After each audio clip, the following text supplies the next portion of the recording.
যে জিনিস আমাকে গরমের সময় শান্তি দেয়, যত্ন করে, সেই জিনিসটাকে যত্ন করা কিন্তু আমারও দায়িত্ব। তাই আমি আজকে সেই ঋণটা শোধ করে দিলাম। ও আমাকে গরমের দিনে যত্ন করে, আমি ওকে কিন্তু শীতের দিনে জামা কাপড় পরিয়ে, সোয়েটার পরিয়ে যত্ন করে রেখে দিলাম। হ্যালো এভরিওয়ান, আসসালামু আলাইকুম। Welcome back to my new another blog. মাসফিজ অলডান ব্লগ থেকে মাসফির মম বলতেছি। কি অবস্থা সবার, কেমন আছেন সবাই? আই হোপ যে যেখানে আছেন ভালো আছেন, সুস্থ আছেন। তো ব্লগটা শুরু করলাম সকালবেলা থেকে। সকালবেলা নাস্তার জন্য একটু ভাত ভেজে নিচ্ছি। এই ভাজা ভাতটা খেতে আমার অনেক মজা লাগে।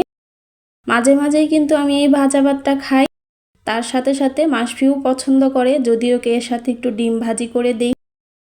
তো আমরা সবাই নাস্তা করে নিয়ে একটু চা খেতে বসেছি। মাসফির পাপাও চা খেয়ে নিচ্ছে।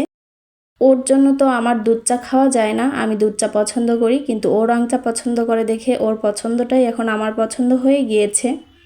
তো ও এখন চাটা শেষ করেই চলে যাবে অফিসে। আর ও অফিসে যাওয়ার পরে আমার শুরু হয়ে যাবে বাসার টুকিটাকি কাজ। ও থাকতে ধুলাবালির বেশি কাজ করি না, কারণ হচ্ছে আমার ধুলাবালিতে একটু ঠান্ডার সমস্যা আছে। ও চলে যাবে তখন আমি আস্তে আস্তে করে কাজ করে নিব। আসলে ধুলাবালির কাজ করা দেখলে ও একটু রাগ করে।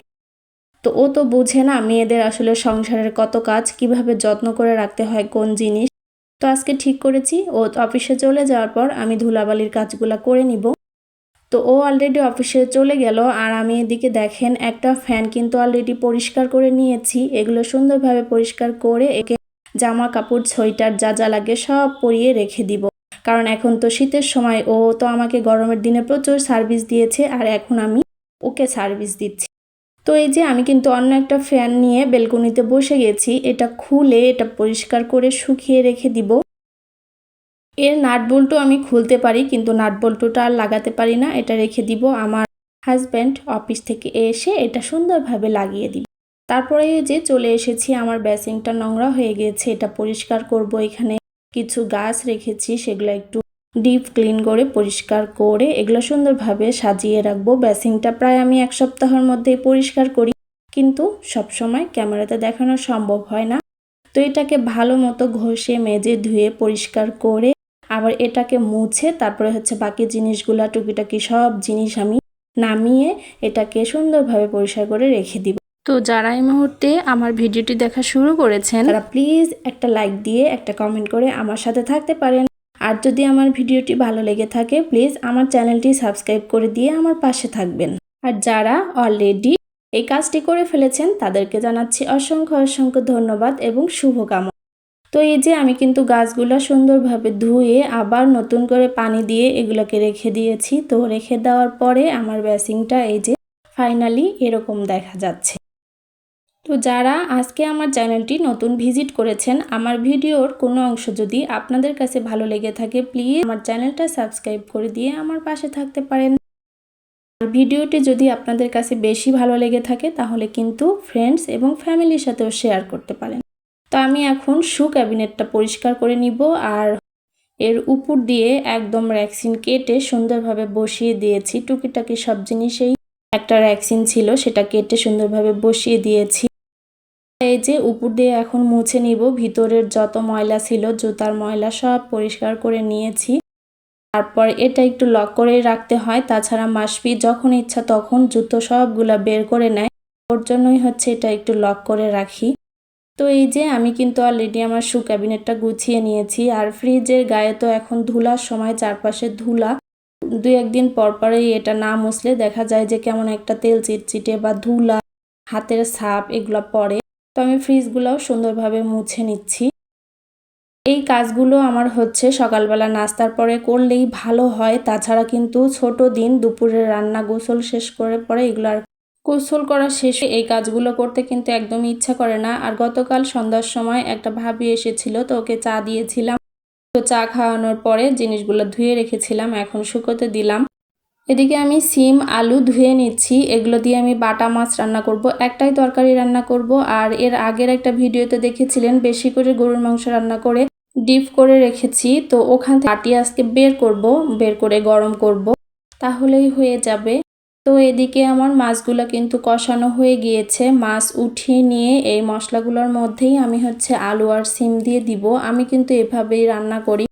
মাছ ভাজাটা একদমই পছন্দ করে না মাসফি, এই জন্য আমি মাছটা কষিয়ে নিয়ে তারপরে সেই ঝোলের মধ্যে আর কি সবজিটা কষিয়ে নিয়ে তরকারিটা রান্না করি। ওদিকে তরকারিটা হচ্ছে আর এদিকে আমি সবগুলো রুম ঝাড়ু দিয়ে নিব। প্রত্যেক দিনই মোছা সম্ভব না, একদিন 2 দিন পর পর মুছি, আর প্রতিদিন কিন্তু ঝাড়ু দেওয়া হয়। প্রত্যেকটা বিছানা ঝাড়ু দিয়ে তারপরে সব কিছু ক্লিন করে নিয়ে ঝাড়ু দেওয়া হয়। আর এর মাঝখানে এই যে আমি কিন্তু বাটি বের করে নিলাম, এই তরকারিটা গললে তারপরে এটাকে গরম করে দুপুরে খাওয়া হবে। কাটা মাছের তরকারি তো আছেই, এগুলো দিয়ে আলহামদুলিল্লাহ দুপুরে হয়ে যাবে। তো ঝাড়ু শেষ করে এসে এই যে আমি কিন্তু আমার গাছে পানি দিয়ে দিচ্ছি। ইদানিং এত ধুলা, গাছের পাতাগুলোতে শুধু ধুলা পড়ে, একদিন 2 দিন পর পরই স্প্রে করে দিচ্ছি, তা না হলে কিন্তু গাছের সবুজ ভাবটা কেমন একটা ফ্যাকাশে হয়ে যাচ্ছে। পাশে আমি শোকেসের সব প্লেট বাটিগুলো মুছে নতুন করে গুছিয়ে নিব। এগুলো আমি অফ ক্যামেরায় ভালো মতো গুছিয়ে নিয়েছি, নিয়ে তারপরে অল্প একটু ভিডিও করেছি, কারণ সম্পূর্ণ গুছানো ভিডিও করতে গেলে ভিডিওটা অনেক বড় হয়ে যাবে। তার জন্য আমি অল্প কিছু শ্যুট নিয়ে তারপরে বাকি আমি অফ ক্যামেরায় এটা সুন্দরভাবে মুছে গুছিয়ে নিয়েছি। এখন শুধু গ্লাসটা পরিষ্কার করে নিচ্ছি। এর গ্লাসটা কিন্তু একদিন 2 দিন পর পরই গ্লাস ক্লিনার দিয়ে পরিষ্কার করতে হয়, কারণ মাসফির যত রকমের দুষ্টমি আছে, এর সাথে একটা আয়না আছে, এই আয়নার সামনে এসে দুষ্টমিগুলা করে। আমরা সবাই খাওয়া দাওয়া শেষ করে নিয়েছি, আর আমার হাজবেন্ড এই যে খাওয়া দাওয়ার পরে সে আমার টেবিল ফ্যানটা লাগিয়ে দিল। ওই যে বললাম না, আমি কিন্তু নাট বল্টু খোলাতে এক্সপার্ট, লাগানোতে এক্সপার্ট না। তো এখানে কিন্তু অলরেডি আমি এই যে গেঞ্জি যেগুলো বাতিল হয়ে গিয়েছে, সেই গেঞ্জিগুলো আমি প্রত্যেকবার শীতে ঢেকে রাখি, তারপরে গরমের সময় এগুলো খুলে আবার পরিষ্কার করে ব্যবহার শুরু করে দিব। তো এভাবে করে 3টা ফ্যানই আমি ঢেকে রেখে দিয়েছি, এতে করে দেখা যায় ধুলাবালি অতটা পড়ে না। এটা ছিল মাগরিবের পরে। আমি আজকে দই তৈরি করব। মাসফি খুব দই খেতে চাচ্ছিল, আর ওকে যেহেতু এখন বাইরের খাবার একদমই খাওয়াচ্ছি না, তো দইটাও কিন্তু আমি বাস করে দিব।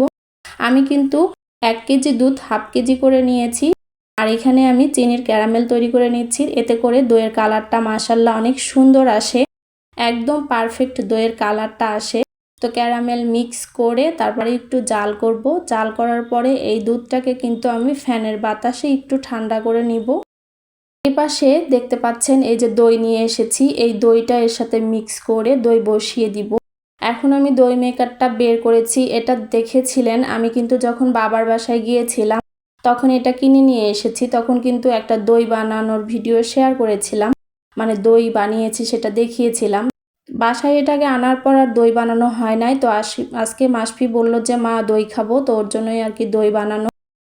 যে আমি দুধটা ঠান্ডা করে নিয়েছি, যখন আঙ্গুল সহ্য হবে এরকম গরম থাকবে, তখন এই দইটা মিক্স করে ভালো মতো মিক্স করে একদম ভালোভাবে ফেটিয়ে নিতে হবে। এই যে এই বাটিটার মধ্যে দিয়ে দিব।